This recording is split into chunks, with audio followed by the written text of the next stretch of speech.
All right. Good morning, everyone. And thank you so much for joining us all here today.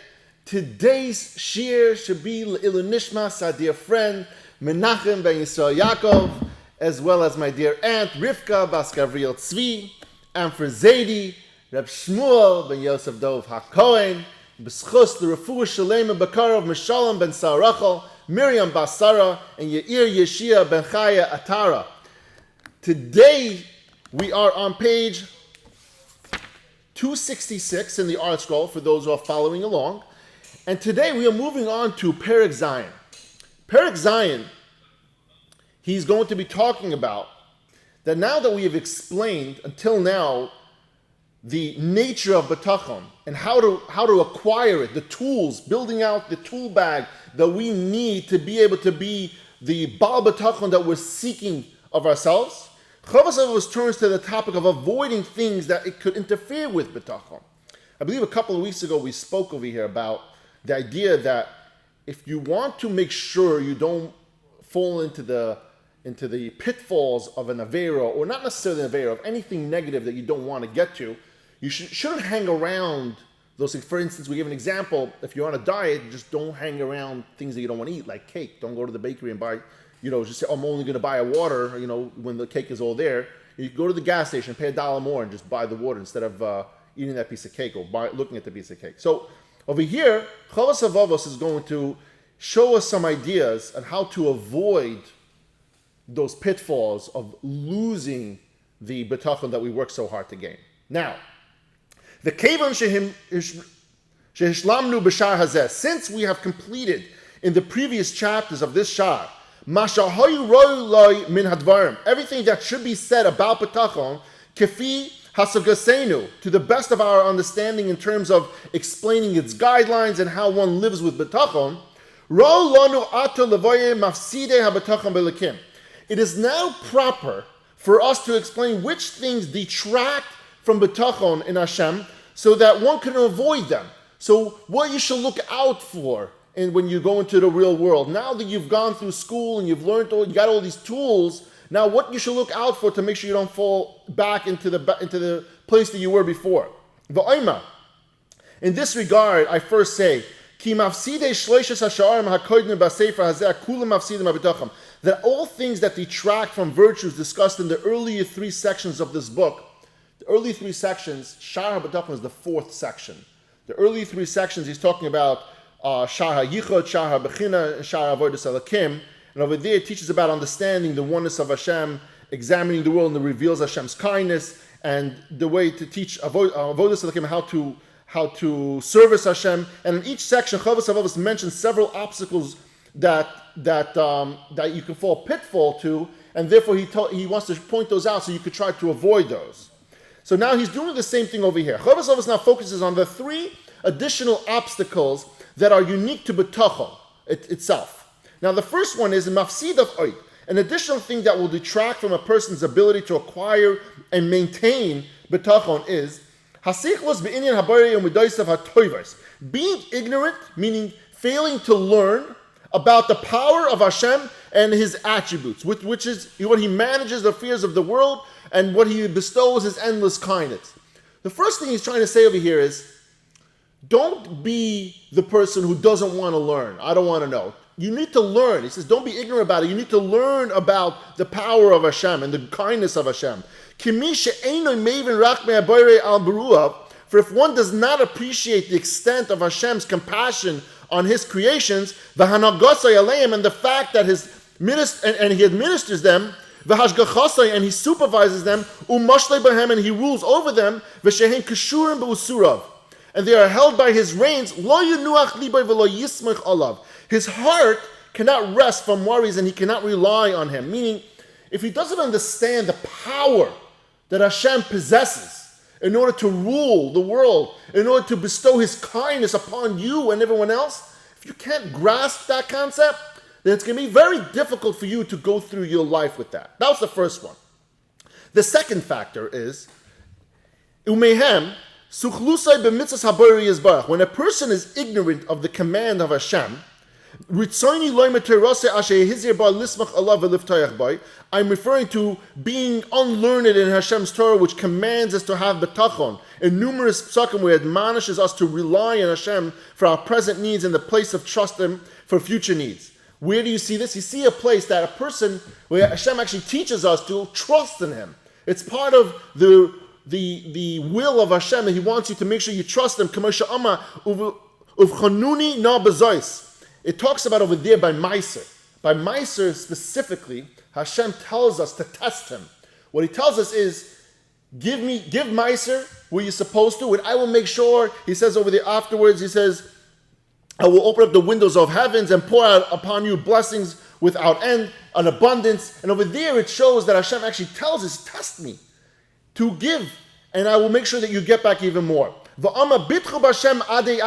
And it also says, trust in Hashem forever. In order for a person to successfully acquire Bitachon in Hashem, he must take to heart Hashem's commands, what Hashem commands us, and to trust Him, now and forever.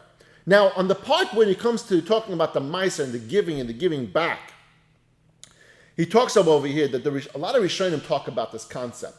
Are you allowed to test Hashem with all the mitzvos out there? So some Rishonim hold that the only place you're allowed to test Hashem is actually with Meiser, because it says that.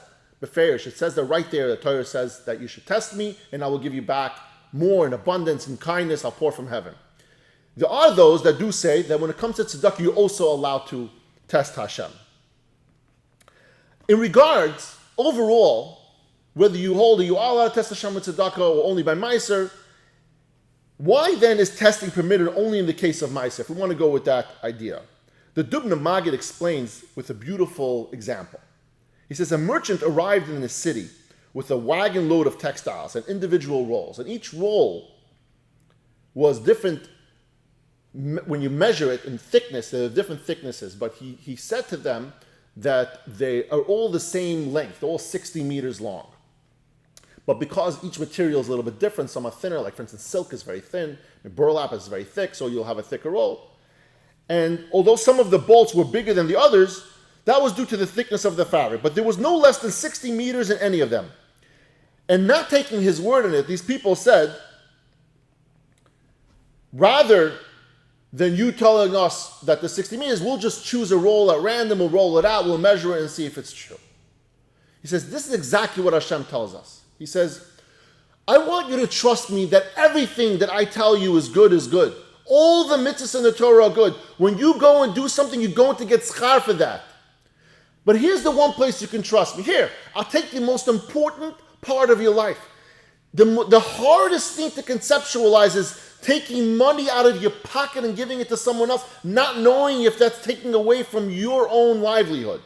And Hashem says, here, test me over here and let me prove to you that I will give you back even more. And now that Hashem proves to you that when you give your meiser, that Hashem gives you back in abundance, obviously at that point you can believe that the rest of it, which is a little bit easier to do, that Hashem is going to give us schar. Now, schar doesn't necessarily mean schar in olam hazeh. It doesn't mean that Hashem is going to give you back over here, but it alludes to the idea that schar in olam haba is also something that Hashem is going to give us. That when Hashem talks about the abundance and the kindness, not necessarily is it over here in this world, but could also be on olam haba.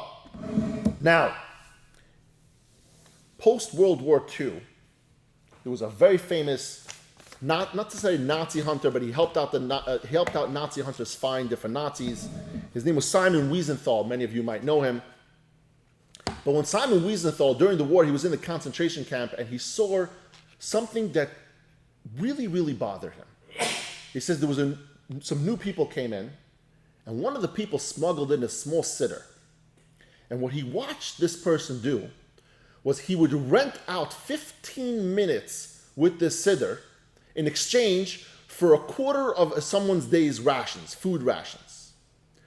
And it blew his mind. It blew his mind because he couldn't understand how a person could take away someone's livelihood just for 15 minutes of using the sitter. This person could die.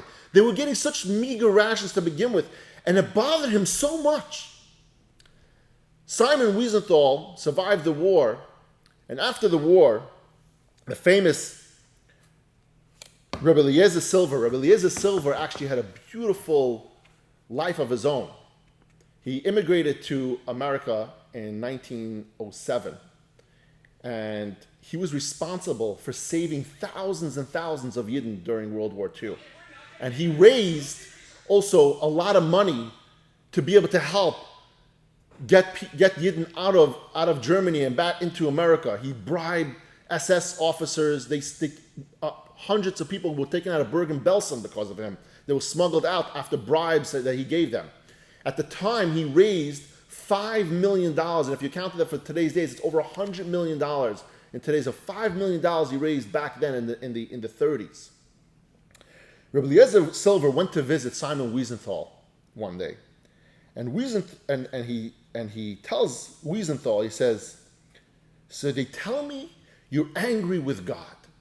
Tell me why you're angry with God. So Wiesenthal replies, he goes, not with God. I'm angry with his servants. And he told him the story that he witnessed. And he told him, he says, I can't understand what this person did. That he takes a city, he rents it out for 15 minutes, and these people have to give away something that you might actually lose their entire life over.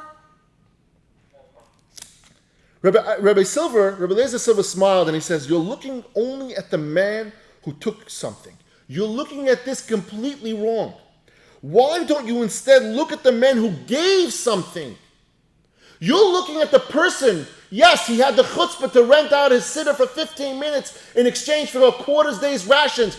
But look, why don't you go and look at the people who gave up a quarter's day's rations for just 15 minutes to be able to read out of a siddur, to be able to feel close to Hashem.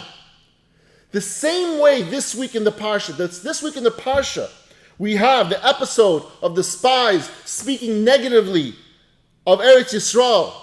And it's right next to the story of Miriam who speaks against her brother Moshe Rabbeinu.